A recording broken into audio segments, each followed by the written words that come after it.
৯১ বছর বয়সে প্রয়াত হলেন ফরাসি অভিনেত্রী, গায়িকা ও মডেল ব্রিজিট বার্তো।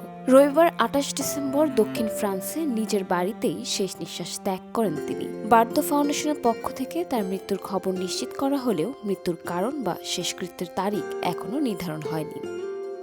১৯৫৬ সালে চলচ্চিত্র অ্যান্ড গড ক্রিয়েটেড উইমেনে এক তরুণ কিশোরী বধূর চরিত্রে অভিনয়ের মাধ্যমেই আন্তর্জাতিক খ্যাতি পান ব্রিজিট বার্তো। এরপর প্রায় ২৮টির বেশি চলচ্চিত্রে অভিনয় করে বার্তো হয়ে ওঠেন এক যুগের সাংস্কৃতিক প্রতীক।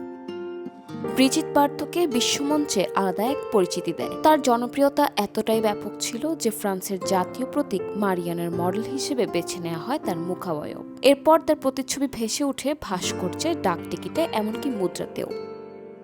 পর্দার বাইরে দ্বিতীয় জীবনে তিনি নিজেকে সম্পূর্ণ উৎসর্গ করেন প্রাণী অধিকার রক্ষায়। ২০০৭ সালে ৭৩তম জন্মদিনে দেয়া এক সাক্ষাৎকারে তিনি বলেন, মানুষ এক অতৃপ্ত শিকারী। আমার খ্যাতির প্রতি কোনো টান নেই, কোনো অসহায় প্রাণীর যন্ত্রণার সামনে তা কিছুই নয়। যে প্রাণের কণ্ঠ নেই তার পক্ষে কথা বলাই আমার দায়িত্ব। এ কাজের স্বীকৃতি হিসেবে ১৯৮৫ সালে তিনি পান ফ্রান্সের সর্বোচ্চ বেসামরিক সম্মান লেজিও দ্য অনার। এরপর ১৯৮৬ সালে প্রতিষ্ঠা করেন ব্রিজিট বার্তো ফাউন্ডেশন।